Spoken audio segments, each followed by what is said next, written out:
शेतकरी मित्रांनो नमस्कार, मी तुमचा मित्र रोहित बोरगावे. बोरगावे टेक्नॉलॉजी हे आपल्या आवडत्या यूट्यूब चॅनलमध्ये आपलं स्वागत करतो. तसंच आपल्या फेसबुक पेजमध्ये सुद्धा आपलं स्वागत करतो. तर शेतकरी मित्रांनो, जसे की आपण ऊसाबद्दल बरेच भाग बघत आहे की बाबा पहिल्यापासून बघत आहे कशा पद्धतीने हा प्लॉट डेव्हलप करत आहे. तर ह्या स्टेजला आपण आलेला आहे की बाबा भरणी झालेली आहे आपली आणि भरणीला कोणती खतं वापरायला पाहिजेत. बऱ्याच शेतकऱ्यांची खाली मागणी होती की बाबा सर भरणीला डोस काय काय टाकायचे आहेत आणि भरणीला कशा पद्धतीने केलं पाहिजे ह्या हा व्हिडिओ बनवत आहे. व्हिडिओला सुरुवात करण्याआधी जे कोणी आपल्या चॅनलवर नवीन त्यांनी चॅनल सबस्क्राईब करा. महाराष्ट्रातलाच नाही तर संपूर्ण भारतातला सामान्य तरुण शेतकरी आपला कृषी उद्योग झाला पाहिजे. त्याचसोबत ऊसाचे सगळे भाग बघायचे असतील किंवा भाजीपाला रिलेटेड काय बघायचं असेल तर आपल्या वेबसाईटला क्लिक करा. खाली वेबसाईट आहे. तसेच जे काही सहकार्य लागल्यास आमचे त्या भागातले सहकारी मित्र आहेत किंवा ऑफिसचा नंबर आहे, तुम्ही इथं सहकार्य करून घेऊ शकता. शेतकरी मित्रांनो, ऊसामध्ये आता भरणी हा खूप महत्त्वाचा विषय असतो. भरणी करावी लागते ह्याला आणि भरणीच्या वेळेला एक संधी मिळते की मातीआड खत करायचं मोठ्या प्रमाणामध्ये चांगलं आपलं आणि त्या खताचा डोस कोणता असला पाहिजे आजचा आपण हा विषय घेत आहे. तर अतिशय महत्त्वाचा विषय आहे ऊसाचा. जे ऊसामध्ये जो अभ्यास झालेला आहे आपले जे काही अभ्यास करणारे युनिव्हर्सिटी आहेत किंवा वेगवेगळे जिथं आहेत, तर बऱ्यापैकी जनरली 500-200च्या आसपास बऱ्यापैकी डोस असतो खताचा. पण त्यापेक्षा आपण सर्वात महत्त्वाचं सोपं काम करायचं आपल्याला की आपण चांगल्या आपला कारखाना असू दे किंवा कुठल्याही भागामध्ये आपल्याला जे सॉईल टेस्टिंग करून जातात तर आपल्या जमिनीमध्ये काय मात्रा आहे आणि आपण काय दिलं पाहिजे ॲडिशनल, ह्या मात्राकडे आपल्याला वैयक्तिक लक्ष द्यायचं आहे. आता हे लक्ष दिल्यानंतर बाबा बऱ्यापैकी 500-200चा डोस असतो. मग आपल्याला काय बाबा 500 किलो युरिया, 200 किलो हे 200 किलो असं टाकायचं आहे का? नाही आहे. 500-200 मध्ये आपल्याला म्हणजे एक युरिया जर का आपण 100 किलो ज्यावेळेला टाकणार आहे तर 100 किलो युरियामधनं आपल्याला 46% नायट्रोजन मिळतं. तर एंडपर्यंत करायचं आहे. त्याच्या आधी दुसरी एक महत्त्वाची गोष्ट आपल्याला समजून घ्यायची शेतकरी मित्रांनो की बाबा पूर्वी ड्रिपची टेक्नॉलॉजी नव्हती. आपण पाटपाण्यानं पाणी देत होतो, फ्लड इरिगेशननं देत होतो. तर ह्या वेळेला आपल्याला हे डोस रिकमेंडेशन करायचं म्हणजे अशा भरणीच्या वेळेला जास्त डोस टाकायला लागायचा आपल्याला. तर आत्ता जी टेक्नॉलॉजी आलेली आहे की आपल्याकडे ड्रिपचं टेक्नॉलॉजी आहे, तर या सगळ्या बाबतीत पुढे बोलायचं आहे आपल्याला. पण पहिला समजून घेऊ की बाबा डोस काय टाकायला लागतो. तर डोस आपल्याला लागतो की 500-200 बऱ्यापैकी हा डोस आहे. मग याच्यामध्ये कमी येईल, जास्त येईल, 400-170, 400-170 येईल. ते आपल्या तुमच्या भागात सॉईल टेस्टिंगनुसार लागेल. पण आता बऱ्यापैकी आपण ते लोक फॉलो करत नाही. जनरली ह्या प्रकारचं टेंटेटिव्ह बघून आपण पुढे जातो. तर ह्यामध्ये समजा आता हा जो प्लॉट आहे आपला खूप छान डेव्हलप केला आहे. फक्त एकच स्प्रे झालेला आहे आपल्याला, त्याच्याही बाबतीत वेगळा व्हिडिओ असेलच. तर ह्या एका स्प्रेमध्येच आपल्याला पूर्णपणे भरणीला केलेला आहे आपण आणि फुटवे मेंटेन झालेले आहेत. तर भरणी करायच्या आधी सर्वात पहिलं काय पाहिजे मी तुम्हाला सांगितलं आहे की बाबा इथून सुरुवात झाल्यानंतर आपल्याला 10 फुटामध्ये बऱ्यापैकी 45 ते 50 ऊस आपल्या ह्याच्यामध्ये 10 फुटामध्ये पाहिजेत आणि ह्यातले 40 ऊस आपल्याला राहिले पाहिजेत. आणि हे ऊस जीटी काढल्यामुळे सगळे एक समानचे. आता बघू शकता तुम्ही की एका फुटव्याला इथं बऱ्यापैकी 8 ते 10 आहेत. 8 ते 10 हे संख्या जी आहेत प्रत्येक ठिकाणी आणि एवढ्या फुटामध्ये तुम्हाला 50 संख्या दिसणार. तर हे जे फुटवे आहेत हे एक समान आहेत सगळे बऱ्यापैकी. थोडं नकळत साईजला प्लस मायनस असू देत, ते नंतर मॅच होतात. पण बऱ्यापैकी म्हणजे ह्या एका गड्ड्यात शेतकरी मित्रांनो 8 ते 10 फुटवे झाले आणि हा एक ऊस आपला 2 किलोचा झाला. तरी आपण समजा इथं 40 असले तर 40 गुणिले 2 म्हणजे 80 टन आपण इथं सहज प्रकारे अचीव्ह करू शकतो. तर ही गोष्ट खूप महत्त्वाची आहे आपल्याला ह्यामध्ये की बाबा एक ऊस आपला यायला पाहिजे. तर त्या हिशोबानं सगळे एक समान एका गड्ड्यात सगळे ऊस एक समान आहेत आपले, सगळे खूप स्ट्रॉंग आहेत, त्यांची ग्रोथही पुढे चांगली वाढणार आहे, सगळ्या गोष्टी होतात. आता मग शेतकरी मित्रांनो पूर्वी काय व्हायचं, मी तुम्हाला मगाशी बोलता म्हटलं की पूर्वी ही टेक्नॉलॉजी नव्हती आपल्याकडे किंवा ड्रीप नव्हते, ड्रीपमध्ये जाणारी खतं नव्हती आपल्याकडं. जे होते ते सॉईल ग्रेड होते सगळे. आज आपण 2023 मध्ये आलोय, 1-2 महिन्यात 2024 मध्ये जाणार. तर सायन्स खूप पुढे गेलेला आहे आपल्याला, त्याचाही आपल्याला आधार घ्यायचा आहे. ही जी टेक्नॉलॉजी आहे ड्रीपची, कारण का हे मुळाच्या सानिध्यात आता इथं आपण का टाकलेलं आहे की भरणी करून ह्या सानिध्यातला बोध गरवण्यासाठी, इथली खतं रिलीज होण्यासाठी आपण इथं टाकलेलं आहे. हळूहळू हे इथं मध्ये येणार. तर इथल्या मुळांच्या सानिध्यात सगळी खतं आपण देऊ शकतो. तर ह्या गोष्टीवर आपल्याला हळूहळू काम करायचं आहे. तर आता शेतकरी मित्रांनो बेसिक जे आहे की समजा आपण पूर्वीपासून सॉईल ग्रेडच नुसतं देत असलो तर आपण लावणीला थोडं डोस टाकलेला, लावण करताना बेसल डोस तर आपण सांगतच नाही, पण रोप लावल्यानंतर थोड्या दिवसानं काही डोस टाकतो. त्यानंतर भरणी ते लावणीच्या मध्ये काही डोस टाकतो, भरणीला काही डोस टाकतो, भरणी झाल्यावर 2 महिन्यांना काही टाकतो आणि पावसाळी डोस टाकतो. तर अशा प्रकारे 500-200 डोस कव्हर करत असतो. पण अशा सिच्युएशनमध्ये जर का पाटपाणी असेल तर तुम्ही बऱ्यापैकी मधला डोस हा मोठा टाकतो भरणीचा आपण. पण त्यामध्ये 500-200 पेक्षा जास्त जायचं नाही किंवा कमी पण लई यायचं नाही आहे. तर तो डोस तुमचा प्रॉपर मॅच झाला पाहिजे. पण बऱ्यापैकी त्यावेळेला लोक 3 पोती युरिया, 2 पोती DAP, 2 पोती हे असं पण टाकलं जातात किंवा बऱ्याच ठिकाणी कारखाना 10-26 वगैरे प्रोव्हाइड करतो. बऱ्याच ठिकाणी कारखान्याच्या माध्यमातून 10-26-26 मिळतात, युरिया मिळतात, 24-24 मिळतं, MOP मिळतं, तर ते तुमच्या हिशोबानं करायचं आहे.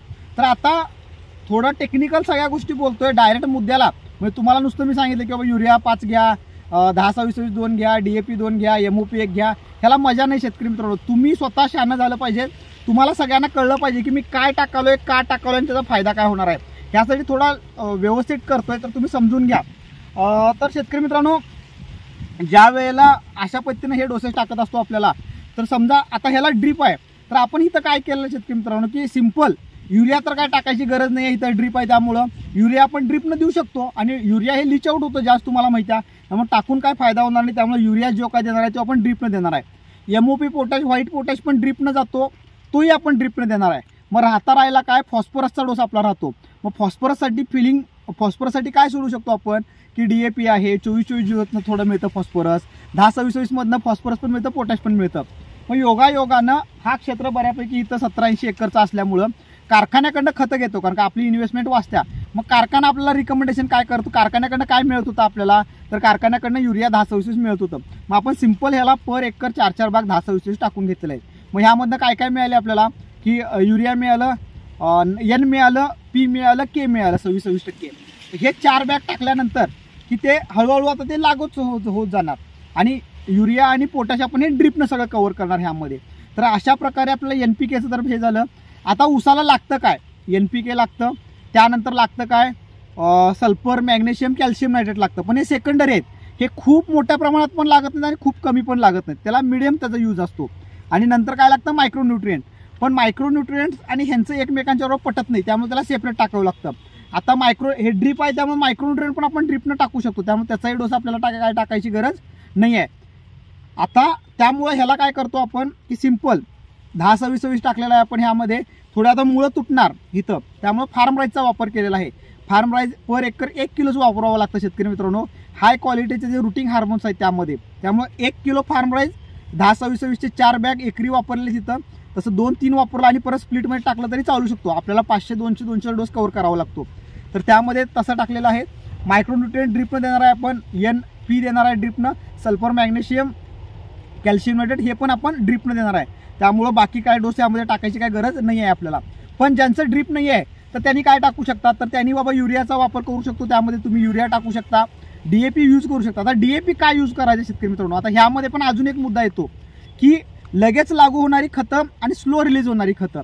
मग ह्यामध्ये काय असतं की युरिया 24-24-0, तुमचं 12-32-16, 19-19-19, 16-16-16 ही जी खतं आहेत 24-24-0, 8, 20-20-0-13 ही जरा बऱ्यापैकी लगेच लागू होणारी खतं आहेत. म्हणजे आज टाकला 2-3 दिवसात 4 दिवसात लगेच लागू होतात. DAP, SSP ही जी काय खतं आहेत 10-26-26 थोडं मधल्या टप्प्यामध्ये येतं. DAP, SSP, MOP हे स्लो रिलीजिंग खतं आहेत. हे लागल्यानंतर पाणीच्या सानिध्यात आल्यावर डायल्यूट होऊन हळूहळू स्लो रिलीज होतात. मग भरणीचा उद्देश काय असतो आपल्याला की ह्यामध्ये मिक्स डोस टाकायचे आपल्याला. थोडं तुम्ही युरिया 12-32-16 किंवा 24-24-0 हे डोस पण टाका त्यामध्ये, आणि DAP किंवा SSP आणि MOP हे डोस पण टाका की जेणेकरून ते स्लो लागत राहिले पाहिजेत. आत्ता झाडाला लगेच लागणार आहेत तर ते काम केलं, आणि DAP, SSP तिथनं पुढं वाढीच्या काळात लागणार आहेत तर ते काम करायचं, कारण का परत मातीआड खतं टाकायची होत नाही. त्यामुळं ते अशा पद्धतीने आपल्याला डोस टाकून घ्यावा लागतो. आता त्याचसोबत शेतकरी मित्रांनो मायक्रोन्यूट्रिएंट पण टाकायचं काय, तर मायक्रोन्यूट्रिएंट पण टाकलं पाहिजे. फक्त NPKच्या सोबतच तुम्हाला मायक्रोन्यूट्रिएंट आलं तर प्रॉब्लेम होऊ शकतो. त्यामुळे थोडं तुम्ही काय करा की शेणखत, गांडूळ खत काय मिळतं घ्या, नसेल थोडी माती घ्या, त्यामध्ये ते मिक्स करा आणि मग टाका की जेणेकरून लगेच त्याच्या संपर्कात येणार नाहीत. किंवा असंही करू शकता, ह्या सरीमध्ये मायक्रोन्यूट्रिएंट टाका आणि एका सरीला न्यूट्रिशन टाका. पण झाडाची अपटेक करण्याची क्षमता कशी आहे त्याच्यावरती खूप सारं डिपेंड होतं. किंवा एका महिन्यानं टाकला तरी चालू शकतं, सगळ्यात बेस्ट आहे तसाही ऑप्शन. किंवा फक्त कसं आहे तुमच्या कामाच्या हिशोबावर तुम्ही ते निर्णय घ्यायचा आहे आपल्याला. अशा पद्धतीने करू शकतो आपण. बाकी ॲडिशनल थोडा ह्युमिक ग्रॅन्युल वगैरे वापरलं तर चालू शकतात. पण ग्रॅन्युल ह्युमिकचे किती पर्सेंटेज आहे काय आहे त्याच्यावर हे करा. आपण फार्म राईजचं रिकमेंडेशन करतो, अतिशय चांगला ग्रेड आहे. 1150-1200 रुपयेमध्ये 1 किलोचा ग्रेड येतो. पण त्यामध्ये सगळे रूटिंग हार्मोन्स आहेत, त्यामुळे पूर्णपणे झाडाला रूटिंग करून द्यायचं, खूप चांगलं काम करत असतं. त्यानंतर सिलिकॉनचा वापर केला तरी चालू शकतं ह्या माध्यमातून. बाकी सगळ्या गोष्टी तर ह्यामध्ये हळूहळू क्लिअर होतात. पण माझं वैयक्तिक मत आहे, आपण 2024मध्ये बऱ्यापैकी काम करत आहे. आता 2024मध्ये जाणारच आहे. तर 2024मध्ये सायन्स खूप पुढे गेलेलं आहे आपल्याला. तर जे भर खतं घालतो त्यातनं वेस्टेज जायचं पण खूप प्रमाण असतं, सगळं झाड ओढून घेतं असं पण काय नसतं. त्यामुळे माझं वैयक्तिक मत असं असतं की तुम्ही थोडा डोस टाका सॉईलमधनं, माती ॲड होऊ दे, आणि जेवढं ड्रीपनं शक्य आहे तेवढं आपण ड्रीपनं कव्हर करू, जेणेकरून तिथं पिकाला काय गरज आहे त्या गोष्टी आपल्याला देण्यात खूप सहज सोप्या होऊन जातात. तर अशा पद्धतीनं काम करूया. न्यूट्रिशनबद्दल एवढ्याच गोष्टी होत्या की बाबा बऱ्यापैकी काय टाकलं पाहिजे आणि काय नाही. जर का तुमचा कारखाना रिकमेंडेशन करत असलं, काही देत असलं, मिळत असलं बाबा, कारण का आज 500-200चा डोस कव्हर करायचा म्हटला तरी 15 ते 20-25 हजार रुपयेपर्यंत आपल्याला खर्च जातात. आणि असं 100-100 एकर 50-50 एकर लोकांचे असले तर तेवढे पैसे कारखानाच द्यायला आहे ना आपल्याला, आणि कारखान्यालाच ऊस पाठवणार आहे आपण, तर तेवढे आयते पैसे आपले वाचतात. ते घेऊ आपण आणि त्याला बॅलन्स करून घेऊ आपण, की बाबा झाडाला काय लागणार आहे, कारखान्याचा डोस प्लस ॲडिशनल आपला डोस टाकून बॅलन्स करून घेतला तर अतिशय चांगलं होऊ शकतं. अशा माध्यमातून करू. महत्त्वाचं आहे की फुटवा. आणि हां, आता अजून एक जाता जाता तुम्हाला सांगतो की भरणी केल्या लगेच स्प्रे कुठला घ्यायचा नाही शेतकरी मित्रांनो. भरणी केल्या जरा मुळं वगैरे तुटलेले असतात आपले, पहिला प्रॉपर पाणी द्यायचा, त्याला स्टेबल होऊ द्यायचं, आणि मग परत तुम्हाला स्प्रे वगैरे घ्यायचा तर घ्यायचा. व्हिडिओ कसा वाटला मला नक्की कमेंट करून सांगा. तुमच्या सर्वांचं प्रेम आणि सहकार्य असं असू दे. धन्यवाद.